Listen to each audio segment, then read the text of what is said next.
আজকে দুটি বিষয় নিয়ে কথা বলবো। প্রথমত হলো বাংলাদেশ পরিস্থিতি নিয়ে এই প্রথম দিল্লিতে একটি বৈঠক হয়েছে। শেখ হাসিনা পতনের পরে দিল্লিতে ভারত সরকারের প্রচ্ছন্ন উদ্যোগে একটি বলা যায় গোল টেবিল মিটিং, থিংক ট্যাঙ্ক আলোচনা হয়েছে দিল্লিতে।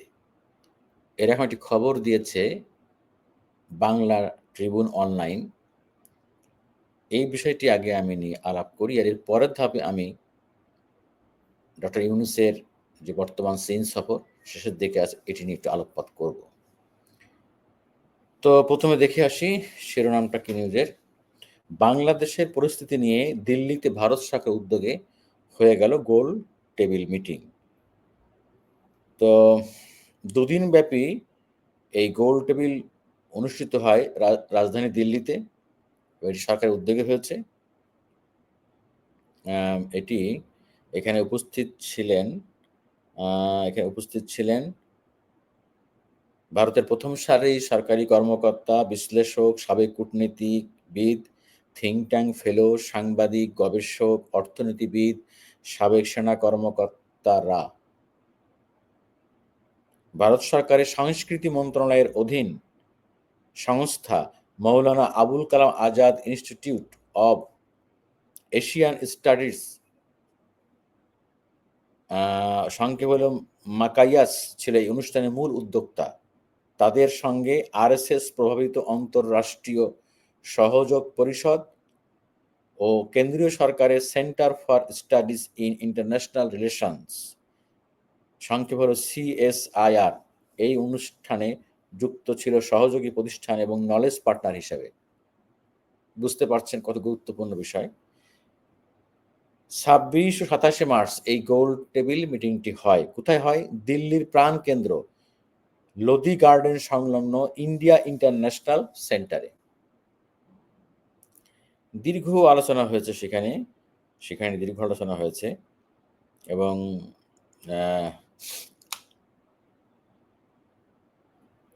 এর অনেক আলোচনার তথ্য কিন্তু সিক্রেট রাখা হয়, গোপন রাখা হয়, এবং আলোচনাটা হয় 2 পর্বে।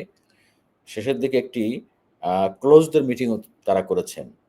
তো বৃহস্পতিবার আলোচনার শেষ দিনে দ্বিতীয় অর্ধে বাংলাদেশ পরিস্থিতি নিয়ে রুদ্ধদ্বার কক্ষে বিশেষজ্ঞদের সঙ্গে মত বিনিময় করে ভারতের বিভিন্ন থিংক ট্যাঙ্ক, যারা বাংলাদেশ নিয়ে আগে থেকে কাজ করে থাকে। ভারতের কেন্দ্রীয় সরকারের উদ্যোগে এই আলোচনাটি ছিল একটি গুরুত্বপূর্ণ পদক্ষেপ ইত্যাদি। এখন চিন্তা করেন, তাহলে আমরা কি বুঝছি? ভারত কি বসে আছে? অবশ্যই না। তারা আমাদের নিয়ে অনেক কাজ করছে। অর্থাৎ তাদের মূল একটা হলো যে এই বাংলাদেশকে, এটা আমার বিশ্লেষণ, বাংলাদেশকে তারা যেভাবে নিয়ন্ত্রণ করে আসছে এতদিন থেকে, বাংলাদেশ থেকে তারা যেভাবে সুবিধা নিয়েছে, বাংলাদেশকে তারা যেভাবে একটি কলোনিয়াল রাষ্ট্র বানিয়ে রেখেছে, অঘোষিত প্রদেশ বানিয়ে রেখেছে, এটা শুনতে খারাপ শোনা গেলেও এটিই বাস্তব, এটি অত্যন্ত বাস্তব ভিত্তিক কথা। এই কথাগুলো শুনে হয়তো আমার ভারতীয় কূটনৈতিক বন্ধুরা, যারা আমার পরিচিত ঘনিষ্ঠ ছিলেন এবং আছেন, তারা হয়তো একটু মনঃক্ষুণ্ণ হতে পারেন। আমি বরাবরই কিন্তু এ ধরনের কথা আমি বলে আসছি। আমি তাদেরকে বলেছি যে, ভাই, আমরা একটা স্বাধীন সার্বভৌম রাষ্ট্র। আপনারা আমাদেরকে এভাবে দেখেন। আমাদের পারস্পরিক সম্পর্কটা হতে হবে মর্যাদা ভিত্তিক। মর্যাদার প্রশ্ন, ডমিনেট করার প্রশ্ন না। আমি যদি বুঝি যে আপনারা আমাদেরকে ডমিনেট করতে চান, তাহলে এটা কিন্তু রিলেশন না। পারস্পরিক সম্মানবোধ থাকবে, শ্রদ্ধাবোধ থাকবে। আপনি হতে পারেন বড় রাষ্ট্র, আমি ছোট রাষ্ট্র, কোনো সমস্যা নাই, প্রতিবেশী। কিন্তু সম্পর্কটা হবে মর্যাদার, সম্মানের এবং পারস্পরিক স্বার্থ অক্ষুণ্ণ রাখার সম্পর্ক। মূলত এটি হচ্ছে আমার ধারণা যে 5ই আগস্ট তাদের প্রিয় আওয়ামী লীগের সরকারের পতন হওয়ার পরে, তাদের প্রিয় নেত্রী শেখ হাসিনার পতন হওয়ার পরে তাদের মধ্যে যে একটা ক্ষোভ, জ্বালা যন্ত্রণা, এবং কি করে আওয়ামী লীগকে আবার পুনর্বাসিত করা যায়, কিভাবে প্রতিবিপ্লব ঘটিয়ে শেখ হাসিনাকে আবার প্রধানমন্ত্রী হিসাবে বসানো যায়, কনফার্ম এটাই তাদের মূল লক্ষ্য। এই আলোচনা নিয়েই তারা বসছে যে বাংলাদেশকে আরো কতটা সংকটের মধ্যে ফেলা যায়, কিভাবে ফেলা যায়, বাংলাদেশে কি অস্থির পরিবেশ সৃষ্টি করা যায়। কিন্তু আমি মনে করি আলোচনা হওয়া উচিত ছিল, আলোচনার এজেন্ডা উচিত ছিল বাংলাদেশে কিভাবে একটি গণতান্ত্রিক সরকার প্রতিষ্ঠা করা যায়, বাংলাদেশকে কিভাবে একটি শক্তিশালী গণতান্ত্রিক দেশ হিসেবে প্রতিষ্ঠা করা যায়, বাংলাদেশের জনগণকে সিদ্ধান্ত নেওয়ার ক্ষমতা ফিরিয়ে দেওয়া, ভারতের নগ্ন হস্তক্ষেপ বন্ধ করা।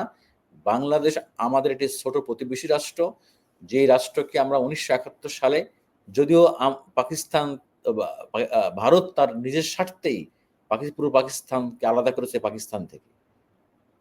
যাই হোক, আমরা তো অকৃতজ্ঞ জাতি না, আমরা ভুলবো না। আমরা এটাই বলতে চাই যে 1971 সালে ভারত আমাদেরকে ট্রেনিং দিয়ে, আশ্রয় দিয়ে, যুদ্ধে সহায়তা করে আমাদেরকে সার্বিকভাবে সহায়তা করেছে। রেখে দিলাম একপাশে তাদের স্বার্থের বিষয়টা। আমরা কৃতজ্ঞতা প্রকাশ করতে চাই যে আমাদের মহান মুক্তিযুদ্ধে ভারত আমাদেরকে সহায়তা করেছে। যদিও আমাদের মুক্তিযোদ্ধারা প্রাণপণে লড়তে লড়তে জীবন দিতে দিতে একটা পর্যায়ে এসে বিজয়ের দ্বার প্রান্তে পৌঁছে যায়। যখন মুক্তিযোদ্ধারা বিজয়ের দ্বার প্রান্তে পৌঁছে যায়, তখন ভারত ক্রেডিট নেওয়ার জন্য এসে তার শক্তি প্রয়োগ করে। যাই হোক, আলোচনা হওয়া উচিত ছিল পজিটিভ, বাংলাদেশটা কেমন মানে স্টেবল রাখা যায়, স্থিতিশীল করা যায়।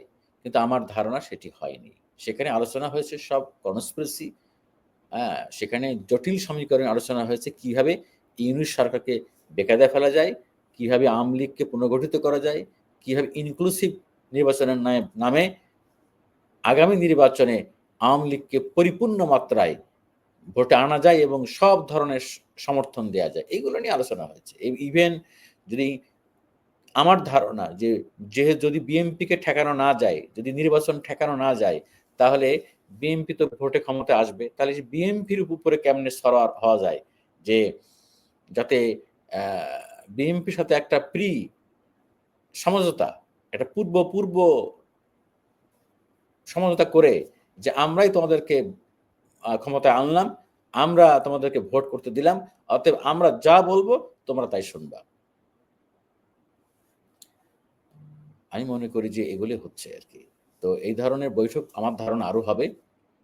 এবং আমি যে কথাটি এর আগে বলেছি, এখন তো সাবেক প্রধানমন্ত্রী শেখ হাসিনা প্রতিদিন টেলিফোনে তার নেতা কর্মীদের সঙ্গে কথা বলছেন বিভিন্ন অ্যাপসের মাধ্যমে, বেসিক্যালি হোয়াটসঅ্যাপের মাধ্যমে, মেসেঞ্জারের মাধ্যমে।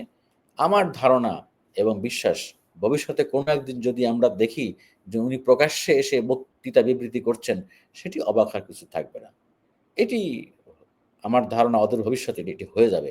হঠাৎ একদিন শুনবো যে শেখ হাসিনা প্রকাশ্যে এসে তিনি কথা বলছেন। যাই হোক, আমি তবু আশাবাদী, আশা করতে চাই, আমি একজন আশাবাদী মানুষ যে ভারতের বোধোদয় হবে। আমি আবারও বলি, ভারত সরকারের সকল নীতি নির্ধারকদের প্রতি যে আপনারা বাংলাদেশের জনগণের সঙ্গে সম্পর্ক করেন, নির্দিষ্টভাবে কোনো ব্যক্তি দলের সাথে সম্পর্ক আপনারা ছাড়েন। এটা করে আপনাদের ক্ষতি হয়েছে।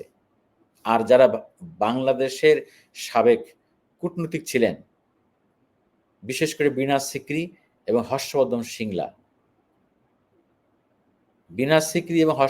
সিংলা, তারা পুরো মাত্রায় ওই আওয়ামী লীগের একটা দলীয় কর্মীর মতো, দলীয় ক্যাডারের মতো তারা আচরণ করে। তারা বাংলাদেশের কূটনীতিক থাকা অবস্থায় বাংলাদেশে নিযুক্ত ভারতের হাই কমিশনার থাকা অবস্থায় তারা প্রকাশ্যে আওয়ামী লীগের পক্ষে দলবাজি করেছেন এবং কূটনৈতিক হিসেবে অবসর নেওয়ার পরও তারা এখনো করে যাচ্ছেন। পরবর্তীতে তো হর্ষবর্ধন সিংলা ভারতের পররাষ্ট্র সচিব হয়েছেন। আরেকজন আছেন পিনাক রঞ্জন, ভারতের পররাষ্ট্র সচিব। তিনিও, বিশেষ করে এই পিনাক রঞ্জন, হর্ষবর্ধন সিংলা এবং বিনা সিকরি, তারা প্রকাশ্যেই কিন্তু শেখ হাসিনার পক্ষে অবস্থান নিয়েছেন, প্রকাশ্যে আওয়ামী লীগের পক্ষে অবস্থান নিয়েছেন। নিয়ে আমি মনে করি দাদারা আপনারা কিন্তু ভুল বার্তা দিচ্ছেন বাংলাদেশের মানুষের কাছে। এভাবে প্লিজ আপনারা একটি দলের পক্ষে অবস্থান নিয়েন না। 54 বছর অনেক সময় পার হয়ে গেছে। আসেন আমরা সবাই মিলেমিশে পাশাপাশি প্রতিবেশী রাষ্ট্র। আমাদের ভাষা, সংস্কৃতি প্রায় সবকিছু, আমাদের শারীরিক গঠন, আমাদের গায়ের রং প্রায় সিমিলার একই আরকি। আমরা আসেন এই সমস্ত ভেদাভেদ, হিংসা, বিদ্বেষ ভুলে আমরা কাঁধে কাঁধ মিলিয়ে চলি। দলের বাইরে, ব্যক্তির বাইরে ভারতের জনগণের সঙ্গে বাংলাদেশের জনগণের একটি বন্ধুত্বপূর্ণ, মর্যাদাভিত্তিক, সাম্যের, সমতার সম্পর্ক তৈরি হবে। এটি আমরা প্রত্যাশা করি। ভিডিওটা শেষ করব এটাই বলে, ডক্টর মোহাম্মদ ইউনূস, প্রফেসর মোহাম্মদ ইউনূসকে ধন্যবাদ দিতে চাই যে তার ৪ দিনের চীন সফর অত্যন্ত সফল হয়েছে। একটি মর্যাদাকর সফর হয়েছে। বাংলাদেশ যেটুকু ঋণ সহায়তা অনুদান সেখান থেকে নিতে পেরেছে সেটি অনেক কিছু। তার চেয়ে বড় হলো একটা বিগ মেসেজ, যেই পরাশক্তিগুলো ভূ রাজনৈতিক কারণে ইন্দো প্যাসিফিক অঞ্চলে বাংলাদেশকে অনুসরণ করে, বাংলাদেশের কাছ থেকে বিভিন্ন স্বার্থ আদায় করতে চায়, অন্তত তারা বুঝতে পেরেছে ডক্টর মোহাম্মদ ইউনূস কি, তার যে আন্তর্জাতিক পর্যায়ে তার নেতৃত্ব দেওয়ার যে প্রবল যোগ্যতা, সেই যোগ্যতা চীনে প্রমাণিত হয়েছে। আমি মনে করি যে এই ডক্টর মোহাম্মদ ইউনূসের চলমান এই চীন সফরের শেষ পর্যায়ে থাকা এই চীন সফরের মধ্য দিয়ে বাংলাদেশ আরেক ধাপ এগিয়ে গেল কূটনীতিতে। বাংলাদেশ মেরুদণ্ড করে দাঁড়াতে পেরেছে যে হ্যাঁ, স্বাধীন পররাষ্ট্রনীতিতে আমি আমার মতো কথা বলব, আমি আমার মতো ভয়েস রেজ করব, আমি কাউকে দাদাগিরি করতে দিব না, ডোমিনেট করতে দিব না। আমার স্বার্থ, আমার হিস্সা আদায়ে যেখানে সহজ হয়, সুবিধা হয়, আমি সেখানে যাব, সেখান থেকে আমি আমার স্বার্থ আদায় করব। আমার সমরাস্ত্র যেখান থেকে কিনলে আমার সুবিধা হয়, আমি সেখান থেকে সমরাস্ত্র কিনব। থ্যাংকস ডক্টর মোহাম্মদ ইউনূস, আমাদের গৌরবের প্রতীক। আমি মনে করি যে এরকম একজন যোগ্য নেতার দরকার ছিল এই সংকটময় মুহূর্তে। আল্লাহ হাফেজ।